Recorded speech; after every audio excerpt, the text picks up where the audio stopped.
소원이 있다면 하나님의 뜻을 알고 나를 향한 하나님의 뜻대로 살아가는 것이고, 이것이 우리의 소망의 삶의 모습이겠죠.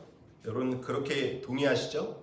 하나님의 뜻이 무엇인지에 대해서 우리는 굉장히 거창하게 생각하는 경향이 있습니다.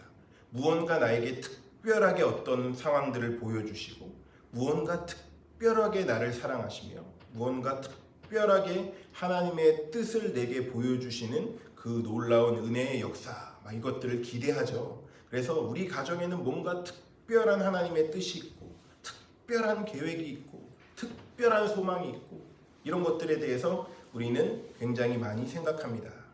그런데요, 성경을 무엇이라고 이야기하냐면 특별 계시라고 이야기합니다. 하나님께서 특별한 계시는, 하나님이 계시는 이제 보여주시는 거잖아요. 특별하게 보여주시는 것은 이 성경 안에 다 있습니다. 여러분 아셨죠? 성경 안에 이미 특별한 것은 다 보여주셨습니다. 그런데 문제는 무엇이냐면 우리가 하나님의 뜻을 알고 싶다고 하면서 말씀을 읽지 않는 것입니다. 특별 계시는 이것입니다. 이 안에 다 들어 있습니다. 성경 66권은 완성되었고요. 이 안에 우리를 향한 상황별로 고난당할 때나 슬플 때나 기쁠 때나 감사할 때나 모든 말씀이 다 들어 있습니다. 그러면 우리에게 남는 문제는 무엇이냐면 성경이 너무 두껍다는 것이죠. 이 안에서 그러면 우리는 어떤 뜻을, 하나님의 뜻이 많이 있는데 어떤 뜻을 좀 구체적으로 잡고 살아야 될 것이냐, 이것을 좀 나누기를 원합니다. 하나님의 뜻이 굉장히 많기는 많습니다. 우리가 찬양 부를 때 이렇게 찬양을 많이 부릅니다. 주님 뜻대로 살기로 했네, 주님 뜻대로 살기로 했네. 그리고 옆 사람을 보죠. 나는 주님 뜻이 뭔지를 몰라서 옆 사람의 얼굴을 쳐다보는 거예요. 그리고 나서 찬양은 열심히 부르는데 주님의 뜻이 뭔지를 모른다는 것입니다. 이런 모습으로 살아갈 때가 참 많습니다. 마음의 결단은 있는데 더 중요한 건 그 뜻이 무엇인지 모른다는 것이 우리의 딜레마입니다.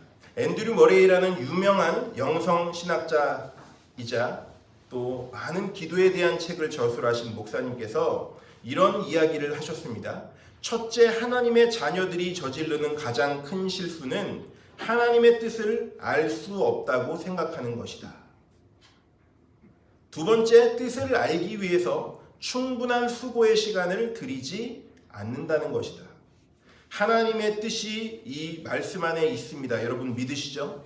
우리의 가장 큰 실수는 말씀 안에 있음에도 불구하고 하나님의 뜻을 알 수 없다고 생각하는 것이고, 두 번째는 말씀이 너무 두껍다고 생각하기 때문에 뜻을 알기 위해서 충분한 수고의 시간을 들이지 않는다는 데 문제가 있습니다. 이 두 가지 지적의 잘못을 우리가 다 하고 있습니다. 다른 말로 하면 우리가 충분히 시간을 들여서 하나님 앞에서 그 뜻을 묻고 하나님이 우리를 향해서 어떤 말씀을 주실 것이라는 기대를 하면서 이 말씀을 대하는 것이 아니라는 것이죠. 그냥 하나님께서 점 찍어 주듯이 그냥 이렇게 하기를 원하신다는 것입니다.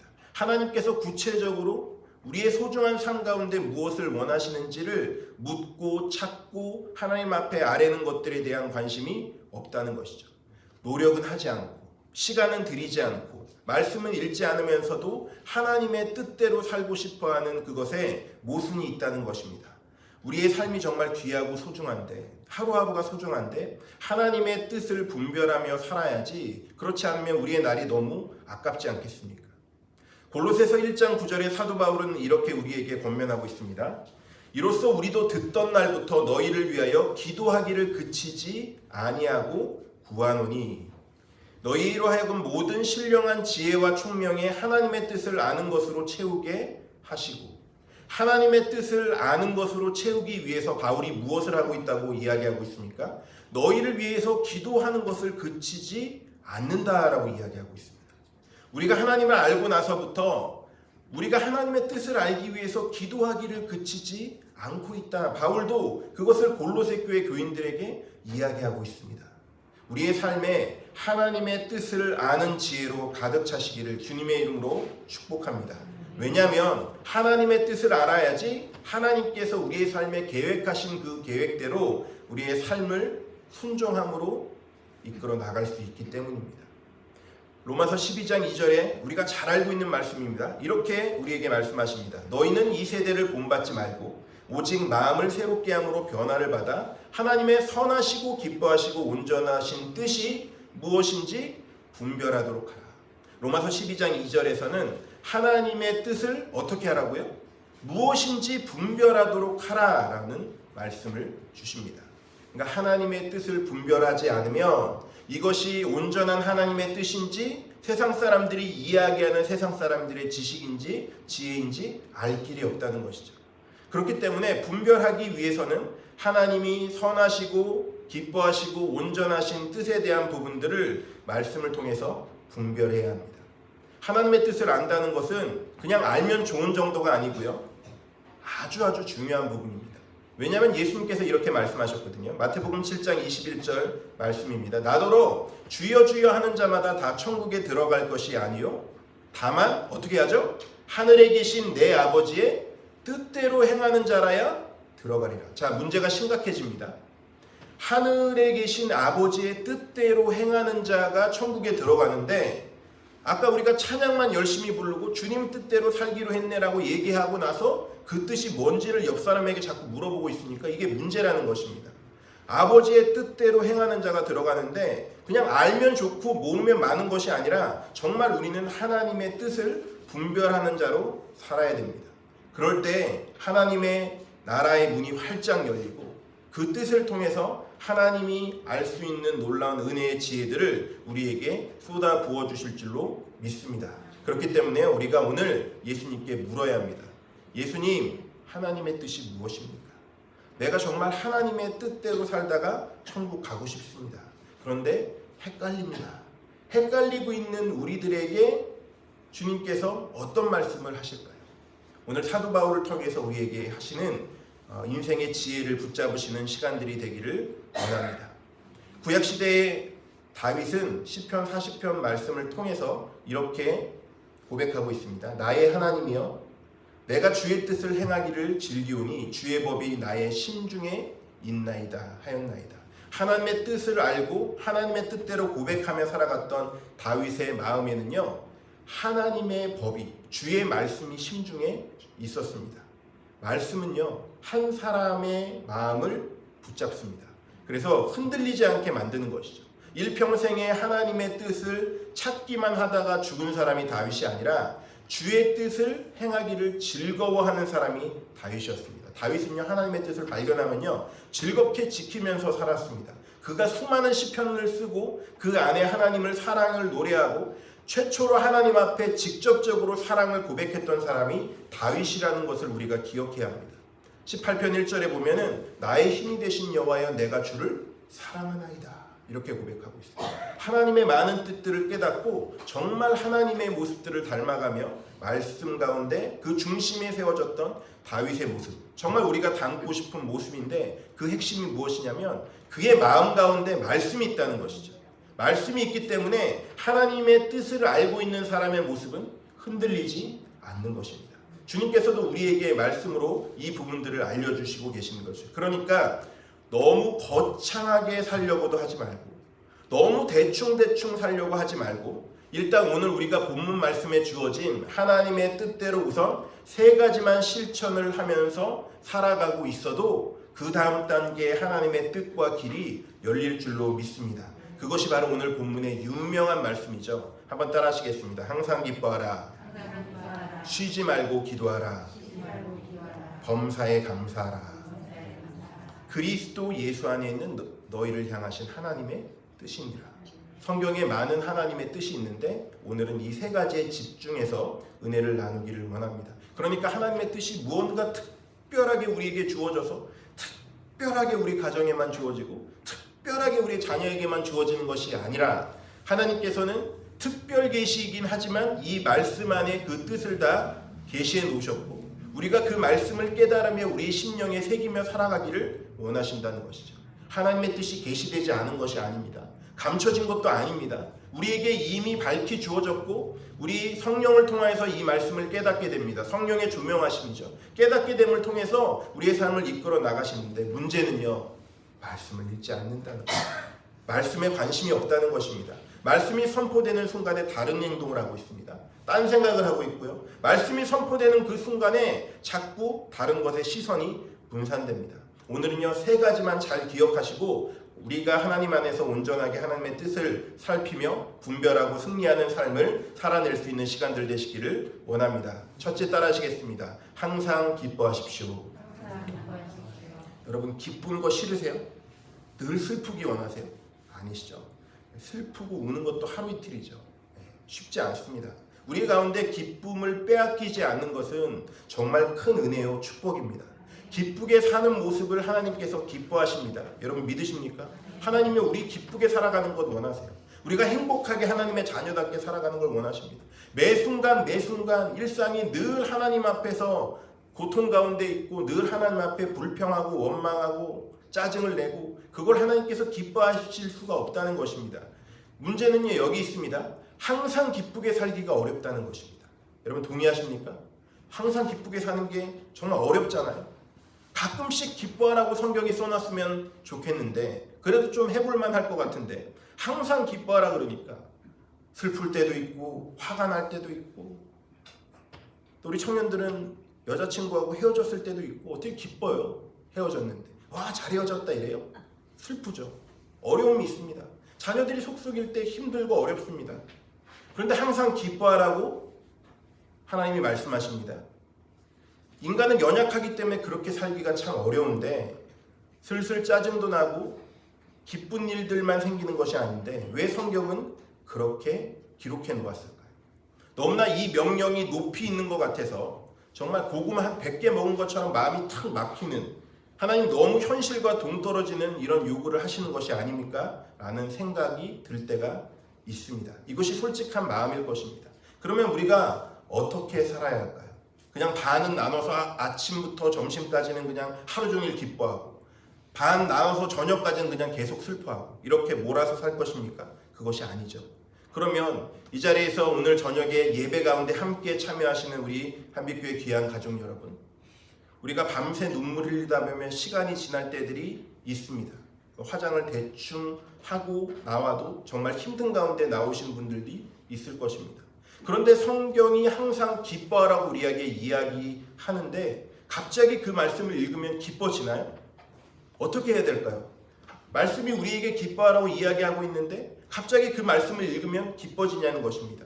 그것이 아니죠. 그런데 하나님께서는 분명히 우리가 계속 슬퍼하고 있는 것을 원치 않으십니다. 그러면 하나님께서 어떤 삶의 계획이 있으시기에 우리에게 항상 기뻐하라고 이야기할까요? 제가 인상적인 사진 한 장을 본 적이 있습니다. 때는 2002년 월드컵 때인데요. 상갓집의 모습인데 분명히 상복을 입고 있는 사람들이 축구를 보면서 박수를 치고 있는 환한 표정을 이 사진을 통해서 한번 본 적이 있습니다. 제가 그것들을 통해서 주님이 주시는 기쁨의 의미가 무엇인지 조금 알게 되었습니다. 상갓집은 슬픔의 현장이잖아요. 그런데 2002 월드컵 때 아마 이탈리아전이나 스페인전쯤 되었던 것 같습니다. 아주 기쁨의 어떤 극적인 상황들, 승부차기 끝에 골을 넣었다든지 아니면 연장 끝나고 나서 골든골로 이겼다든지 이런 상황이었던 것 같아요. 상갓집에서 굉장한 슬픔을 뚫고 나오는 기쁨의 박수 소리와 또 그 표정을 하고 있는 두 사람을 보면서 슬픔 중에도 기뻐할 일이 있더라라는 깨달음을 얻게 되었습니다. 우리가 이 땅을 살아가면서 많은 어려움들이 있지만 성경은 우리에게 항상 기뻐할 것을 권면하고 있는데 느헤미야 8장 10절 몇 주 전에 같이 나눴던 말씀인데요. 이것을 통해서 우리가 한번 해답을 얻기를 원합니다. 느헤미야 8장 10절 말씀은 이렇게 기록되어 있습니다. 여호와를 기뻐하는 것이 너희의 힘이다. 여러분 기억하십니까? 여호와를 기뻐하는 것이 너희의 힘이다. 그러니까 하나님께서 우리 안에 들어와 계셔서 우리의 마음 가운데 평안을 주시고 최고의 기쁨으로서 우리의 삶을 이끌어 나가시면 슬픔 가운데도 그 슬픔을 뚫고 나오는 기쁨이 우리의 삶 가운데 있게 되더라는 것이죠. 이런 축복이 있으시기를 주님의 이름으로 축복합니다. 우리의 상황이나 감정을 고려하지 않은 것이 아닙니다. 그것을 무시하거나 짓밟는 것도 아닙니다. 우리의 상황이 힘들고 어려움 가운데 있고 기뻐하자라고 다짐한다고 해서 갑자기 기뻐함을 얻게 되는 것도 아닙니다. 때로는 인생의 많은 어려움들 가운데서 지금까지도 하나님의 은혜를 받으며 살아오셨는데, 우리가 이 어려운 상황을 기쁨으로 바꿀 수 있는 큰 소망이 되는 것은 여호와를 기뻐하는 것이 우리의 힘이라는 것을 깨닫는 순간입니다. 하나님을 기뻐할 수 있는 삶의 현장이 어디입니까? 첫 번째는 예배의 자리죠. 예배의 자리를 통해서 찬양하고 기뻐하면서 하나님 앞에 나아갈 수 있습니다. 주일 저녁 찬양 예배잖아요. 일찍 나오십시오.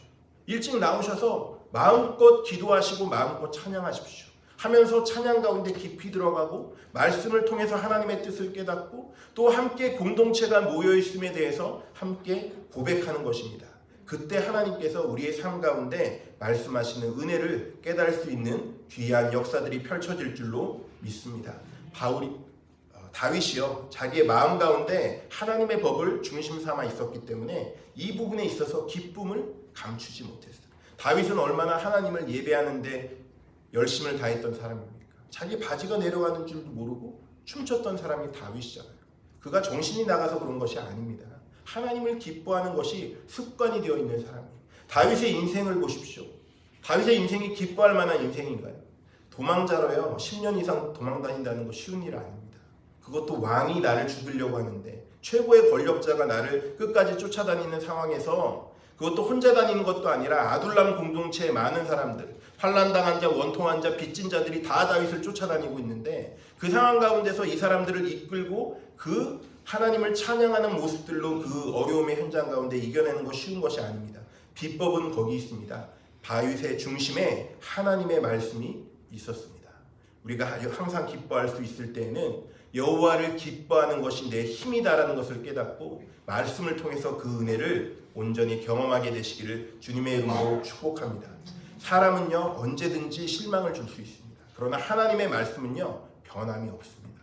하나님은요, 말씀을 통해서 우리를 이끌어 나가십니다. 그 은혜가 우리에게 있기를 원합니다. 항상 기뻐하라는 의미가 바로 이것입니다. 두 번째는 무엇입니까? 쉬지 말고 기도하라. 자, 그러면 또 이렇게 질문하시겠죠. 쉬지 말고 기도해야 되는데 그럼 잠도 안 자고 기도해야 된다는 것입니까? 아니죠. 어떤 의미일까요? 쉬지 말고 기도하라는 것은 모든 매 순간의 상황 가운데서 하나님께서 우리의 삶 가운데 기도하기를 원하신다는 그 중심을 놓치지 말라는 것입니다. 빌립보서 1장 6절 말씀을 우리가 잘 알고 있는 말씀인데요. 한번 제가 읽어드리겠습니다. 너희 안에 착한 일을 시작하신 이가 그리스도 예수의 날까지 이루실 줄 확신하노라. 우리 안에서 착한 일을 시작하신 하나님께서 예수님의 오시는 그 날까지 우리를 그렇게 이끌어 나가실 것인데, 그 일들을 감당하기 위해서 우리가 무엇 해야 되냐면, 따라하시겠습니다. 쉬지 말고 기도합시다. 네. 식사도 하셔야 되고요, 잠도 주무셔야 됩니다. 사람도 만나셔야 됩니다. 그러면 어떻게 쉬지 말고 기도할 수 있을까요? 24시간 기도하라는 것이 아니라 기도하기로 작정한 것을 멈추지 말고 끝까지 하라는 것입니다. 어떤 사람은 내 기분에 따라서 기도했다가 조금 감정이 그러면 좀 안 했다가 쉬었다가 하려니까 또 힘들고 더 어려우니까 또 옆에 사람 붙잡고 또 함께 어렵게 같이 또 나아가는 것이죠. 기도라는 것은요, 호흡과 같아서요. 우리가 호흡이 기도가 막히면, 그 기도가 그 기도는 아닌데 호흡이 기도가 막히면요 어떻게 됩니까? 죽잖아요. 3분에서 5분 정도까지 버티면 오래 버티고 죽습니다. 기도가 막히면. 기도가 막히면요 우리의 영이 죽습니다. 그런데요, 하나님의 사람들이 이것을 잘 깨닫지 못합니다. 기도가 쉬는 게 쉽지 않아요. 사무엘 선지자가 사무엘이 이야기하듯이 기도하기 쉬는 죄를 범하지 말라고 하는 것은 바로 오늘의 말씀과 연결되어 있습니다. 쉬지 말고 기도하는 삶은요, 하나님께서 모든 상황과 매 순간 가운데 우리를 기도를 통해서 이기게 하신다는 것을 경험하는 삶입니다. 그래서 여호와 앞에 결단코 기도하기 쉬는 죄를 범치 않겠다고 이야기하는 사무엘 선지자의 고백이 바로 오늘의 말씀의 그 의미입니다. 너희를 향한 기도를 멈추지 않겠다고 말씀하시죠. 그러니까 선지자로 세움받은 마지막 선지자라고 불리는 사무엘이 세움받은 동안에는 너희를 향한 기도를 멈추지 않겠다, 중보기도 하겠다는 것입니다. 내 기도가 아니라 너희를 향해서 기도하겠다. 기도가 얼마나 중요하면 그것들을 통해서 너희를 위해 끊임없이 기도하겠다고 그가 기도하기 쉬는 죄라고까지 이야기하면서 말하고 있습니다. 하나님 앞에서 기도하고 작정했던 것들은 조금 지체되고 일이 꼬이고 금방 내 마음에 들지 않는다 할지라도 포기하지 마시고 끝까지 기도할 수 있는 은혜가 우리 모두에게 있으시기를 주님의 이름으로 축복합니다. 몇 번 기도해보고 안 된다고 포기하지 마십시오. 최고의 믿음의 기도는요, 한번 따라 하시겠습니다. 될 때까지 기도하는 것입니다.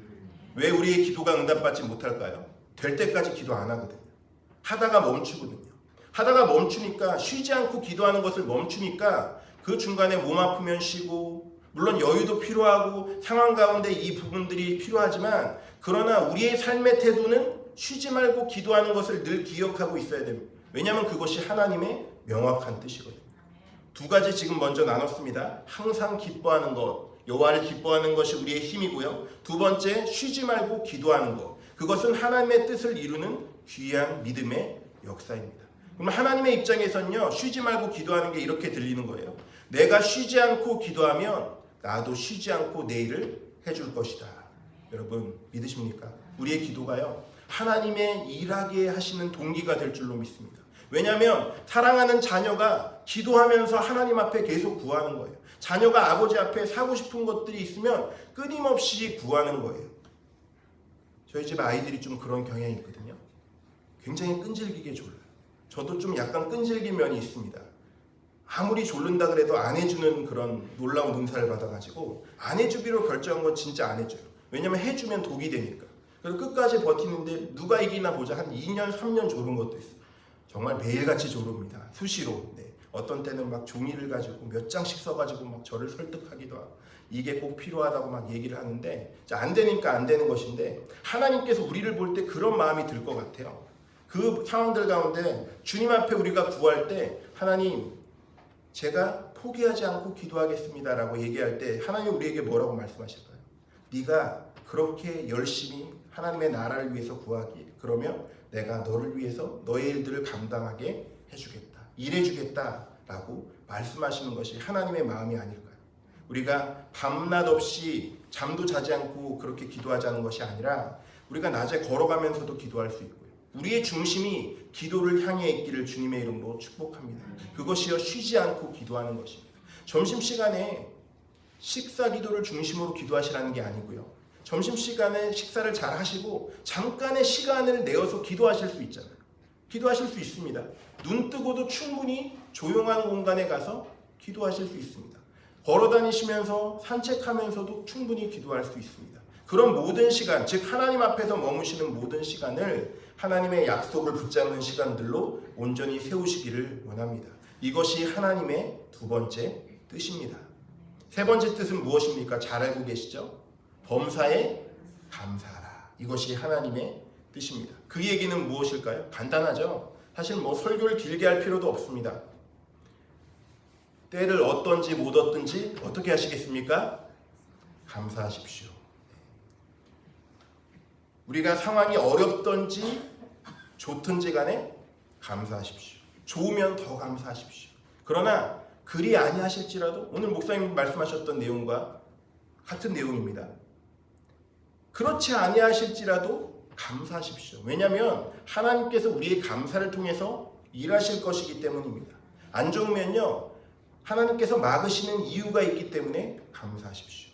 또 하나님께서 우리 마음 가운데 귀한 마음을 주셔서 누군가를 섬기고 도울 수 있는 마음을 주시면 그 마음 때문에 감사하십시오. 주님, 내가 환경이 어려워서 남을 돕는 마음이 안 생길 수도 있는데 어려운 상황 가운데서도 그분들을 돕게 하시고 기도하게 하시니 감사합니다. 사실 몸이 너무나 아프면, 우리 지난주간에도 많은 분들이 참 몸 가운데 병마와 싸우시고 어려움을 겪으셨는데, 내 몸이 아프면요, 다른 사람을 위해서 기도하는 게 정말 쉽지 않거든요. 그런데 그럼에도 불구하고 기도가 생각났다면 감사하십시오. 하나님께서 범사에 감사할 기회를 주셨구나. 내 몸이 아파서 기도할 여력도 없는데 다른 권사님이, 집사님이 생각나서 기도했다고 하면 이게 얼마나 감사할 일입니까? 이것도 감사, 저것도 감사입니다. 그리고 결국에는 하나님께서 우리를 구원하셨고, 또 우리가 지금 하나님 앞에서 하나님의 사명을 감당하며 숨 쉴 수 있는 것까지 우리는 감사할 수 있게 되는 것입니다. 그럴 때 로마서 8장 28절의 말씀과 같이, 우리가 알거니와 하나님을 사랑하는 자 곧 그 뜻대로 부르심을 입은 자들에게는 모든 것이 합력하여 무엇을 이루죠? 선을 이룹니다. 오늘 세 가지를 나눴습니다. 명확한 하나님의 뜻입니다. 항상 기뻐하십시오. 아멘이십니까? 쉬지 말고 기도하십시오. 범사에 감사하십시오. 이 세 가지를 하면서 불평해 보십시오. 이 세 가지 일단 하시면서 하나님의 뜻이 명확한데 이 세 가지부터 일단 좀 하기를 원합니다. 하면서요. 그래도 안 되면 그럼 한 불평 좀 해보세요. 그러면 하나님께서 다음 길을 또 열어주실 거예요. 자, 불평하라는 소리일까요? 세 가지 열심히 하라는 얘기일까요? 세 가지 열심히 하나님의 뜻이 무엇인지를 깨닫고 먼저 세 가지부터 열심히 하자는 거죠. 명확한 하나님의 뜻이니까. 하나님의 뜻을 어디 계룡산에서 도 닦듯이 그냥 뭘 받고 이런 게 아니라 하나님의 뜻이 명확하니까 우리가 항상 기뻐하고 쉬지 말고 기도하고 범사에 감사하면서 하나님께서 우리의 삶 가운데 펼쳐두신 그 약속들을 받기 위해서 끝까지 헌신하는 귀한 믿음의 공동체가 되기를 원합니다. 마지막으로 한 구절을 같이 읽고 마치겠는데 히브리서 10장 36절 말씀 다 같이 한번 찾아보시겠습니다. 히브리서 10장 36절 말씀.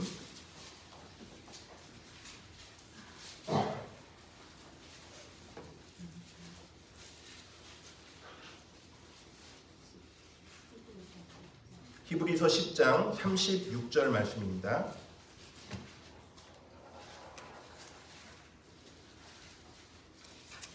다 찾으실 때까지 제가 기다려 드리겠습니다. 천천히 찾으십시오.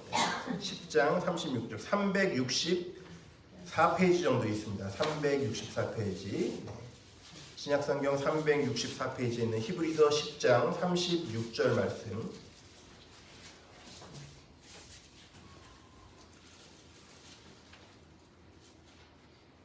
히브리서 10장 36절.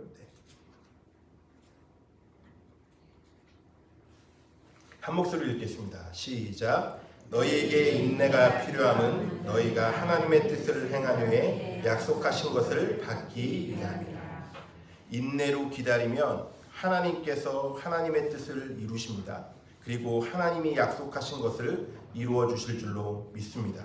여러분, 절대 하나님의 뜻을 너무 대단하게 생각해서 언젠가는 이루어지겠지라고 생각하지 마시고 하나님의 뜻은 우리의 삶에서 이 세 가지로 명확하게 일단 주어져 있으니 이것을 우리 삶 가운데 잘 적용하며 우리의 삶 가운데 잘 실천하며 하나님의 뜻 가운데 살다 보니까 이런 은혜를 주신다라고 고백하고 간증할 수 있는 우리의 공동체가 될 수 있기를 주님의 이름으로 축복합니다. 하나님은 오늘도 쉬지 않으시고 그 선하신 뜻을 이루기 위해서 우리의 삶 가운데 동행하고 계십니다. 하나님의 뜻이요, 쉽다면 쉽다고 이야기할 수 있지만 그러나 고난 가운데서도 이 일들을 감당할 수 있게 하시는 이유는 그것들을 통해서 하나님께서 이루고자 하시는 일이 있습니다. 하나님 나 안 써도 되니까, 하나님 나 대단하게 안 쓰셔도 되니까 그 뜻을 걷어가시고 이 고통도 걷어가게 해주십시오라고 기도하지 마시고 주님 저한테 묻지도 않으시고 뭘 저를 크게 쓰시겠다고 이렇게 자꾸 큰 뜻을 맡겨주십니까? 이렇게도 이야기하지 마시고 하나님 내가 하나님의 뜻에 내 뜻을 꺾겠습니다. 내 뜻과 하나님의 뜻이 싸울 때는 하나님의 뜻에 순종하겠습니다 라고 고백하면서 이 전쟁을 끝내시기를 원합니다. 그렇지 않으면 이 전쟁은 끝나지 않습니다. 왜냐면요, 하나님께서 우리보다 더 강하시거든요. 하나님께서 나를 훈련시키셔서 꺾으시려는 의지와 고집이 죄송하지만 더 강하시거든요. 우리 하나님 못 이깁니다. 빨리 하나님께서 원하시는 뜻이 무엇인지를 깨닫고 이 전쟁을 끝내시는 믿음과 은혜의 축복이 있으시기를 주님의 이름으로 축복합니다. 기도하겠습니다. 은혜와 사랑의 하나님 감사합니다. 명확하신 하나님의 뜻을 데살로니가전서 말씀을 통해서 우리에게 알려주시고 또 그 뜻에 따라서 주의 성령의 은혜를 구하며 따라가는 믿음의 공동체가 되기로 오늘 말씀을 통해 우리에게 교훈하듯 말씀해 주시니 감사합니다. 하나님의 뜻대로 살기를 원하는 하나님의 백성들 가운데 주의 놀라운 은혜를 부어주시고 인내함과 기다림을 통해서 또 합력하여 선을 이루시는 하나님의 은혜의 역사들을 통해서 우리가 더욱더 주님을 의지하며 이 전쟁을 끝낼 수 있도록 주님 역사하여 주시옵소서. 우리 구주 예수 그리스도의 이름으로 기도드립니다. 아멘.